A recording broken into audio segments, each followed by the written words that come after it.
Ano ba yan si Auntie Claire mo? Tawa-tawa mga pinagsasabi. Masakit sa tinga ang pakinggan ang mga pinagsasabi mo, Auntie Claire. Bakit ikaw naupo dyan? Ano ba yan? Pinagtatawanan ka ng maraming tao. Ito panoorin mo. Ang problema kasi kay Attorney Claire Castro, no, hindi siya responsive dun sa mga reklamo ng mamamayan. And I don't know if Attorney Claire Castro is aware that she is becoming a laughing stock.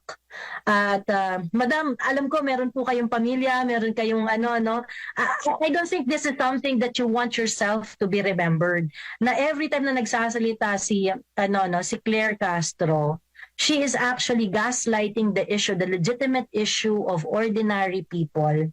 Ang ginagawa niya, hindi siya nagpapaliwanag, kundi nag-aano lang siya, no? Yung nagsisilbi lang siyang distraction para hindi masagot ng administrasyon na ito yung kanilang mga obligasyon sa mamamayan.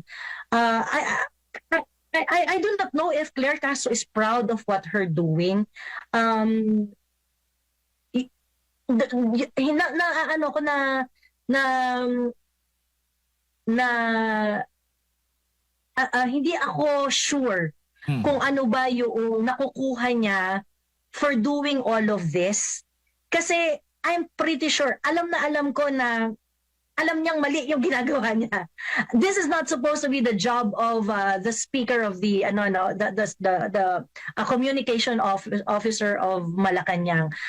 You do not tell the vice president when the emotion is high, when the emotion is high, intelligence is low, or something like that. You address the substance of what you are being criticized on.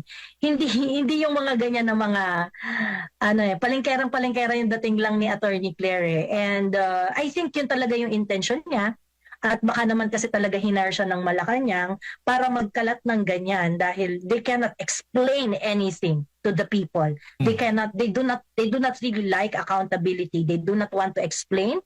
They do not want to give answer because they cannot resolve any issues that we have in our country. Ang Pangulo po taas noo at ipinagmamalaki na siya ay pro-Philippines. Sinabi niya na he will not yield even an inch of our territory. Ang tunay na Pilipino umaawit ng lupang hinirang na may dangal. Sinasambit ang mga katagang ang mamatay ng dahil sa iyo. Sabi nga po ni Dr. Jose Rizal, ang hindi marunong magmahal sa sariling wika ay masahol pa sa hayop at malansang isda. Paano pa kaya ang isang Pilipino at isang leader na umaming hindi mahal ang kanyang sariling bansa?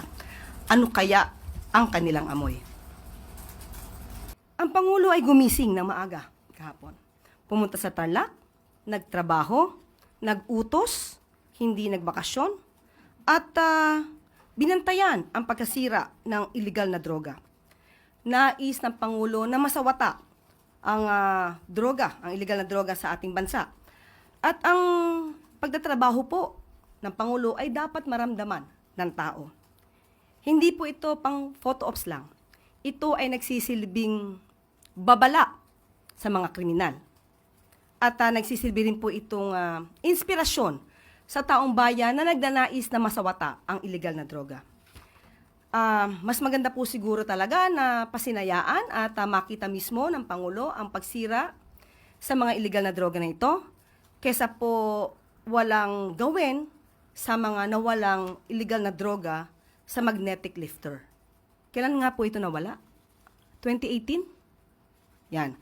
At baka po nakalimutan din po ng Vice Presidente na ang kanyang ama ay nagkaroon din po ng pagwi-witness sa incineration ng 7.51 billion dangerous drugs sa Cavite.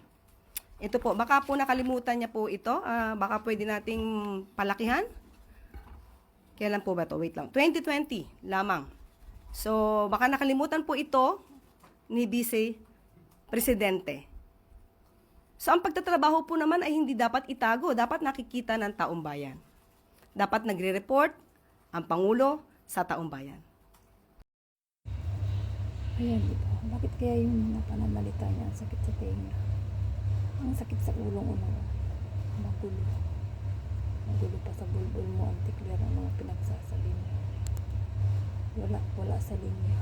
Sakit ka sa ulo. Sakit ka sa tingang pakinggan. Ano ba yan? Nakatawa-tawa.